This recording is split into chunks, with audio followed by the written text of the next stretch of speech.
တင်းငယ်လုံးနဲ့ဒီအခန်းချင်းလေးကိုတက်တောင့်တက်တာရှိပြီးအတုံးဝင်တဲ့အိတ်ခန်းလေးတစ်ခုအဖြစ်ပြောင်းလဲလိုက်ရအောင်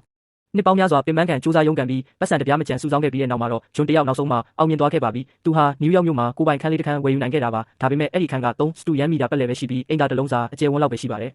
ဂျွန်ခန့်များအိတ်ဖို့အတွက်တော်ရအိတ်ရတစ်ခုရှာဖို့အပြင်ထွက်ကြည့်ရုံကလွဲလို့ဘာမှမတက်နိုင်ခဲ့ပါဘူးအစားတောက်ချက်ပြုတ်ဖို့နဲ့ရေချိုးဖို့အတွက်အိမ်သာဥပေါ်တက်ရက်နေရရုံတင်မကပဲအရက်ရှိတဲ့အမျိုးသားတဦးဖြစ်တာကြောင့်အိတ်တဲ့ခါမှာလည်းတကူလုံးကိုအစွမ်းကုန်ကွေးညွတ်ပြီးအိတ်ခဲ့ရပါတယ်နောက်ဆုံးမှာတော့သူဒီလိုမျိုးဆက်ပြီးမအောင်အင်းနိုင်တော့ပါဘူး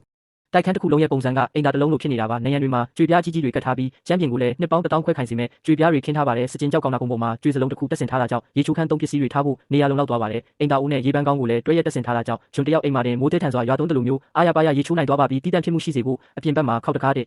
ခုထည့်ပေးထားပါတယ်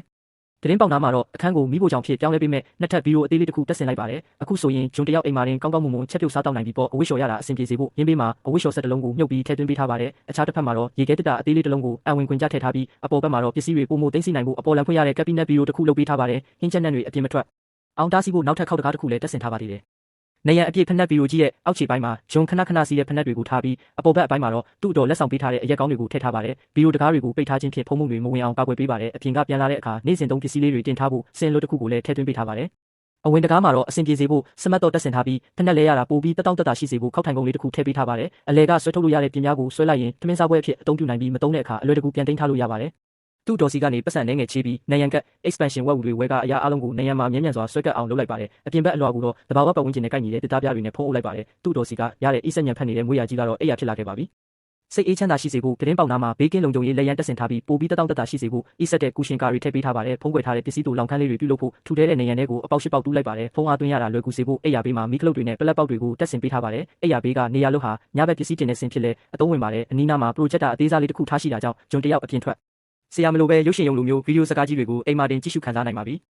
မကြာခဏဝစ်စင်တဲ့အဝတ်စားတွေကိုအလွယ်တကူယူလို့ရအောင်သတင်းပေါက်နာမှာအဝတ်လန်းတန်းတစ်ခုချိတ်ဆွဲထားပါတယ်ဂျုံရဲ့တက္ကသိုလ်ဝင်ခွင့်ပြင်ဆင်ရေးစာအုပ်စာတမ်းတွေအားလုံးကိုတင်ဆေးဖို့နေရန်တလျှောက်ကျမ်းပြင်ကနေညနေကျက်အထိအမြင့်ရှိတဲ့စာအုပ်စင်ကြီးတစ်ခုဆောက်လုပ်လိုက်ပါတယ်အောက်ခြေပိုင်းကတော့အဝတ်စားတွေကိုတေးသက်စွာခောက်သိမ်းထားဖို့ဒီဇိုင်းဆွဲထားပြီးဗီဒီယိုတကားတွေကိုပိတ်ထားခြင်းဖြင့်အရာအားလုံးကိုစနစ်တကျရှိစေပါတယ်အိမ်သာတကားကိုဆွဲဖွင့်လိုက်ရင်ဂျွန်ရဲ့စာကြည့်ခန်းနေရာလေးပေါ်လာမှာဖြစ်ပြီးမတုံးတဲ့အခါမှာတော့နေရာမယူပဲအားလုံးကိုပြန်လည်သိမ်းဆည်းထားနိုင်ပါတယ်ဂျွန်တယောက်အပေါ်အောက်အလွယ်တကူတက်ဆင်းနိုင်မှုဘေးဘက်မှာကျိုးလေကားတစ်ခုတက်ဆင်ပေးထားပါတယ်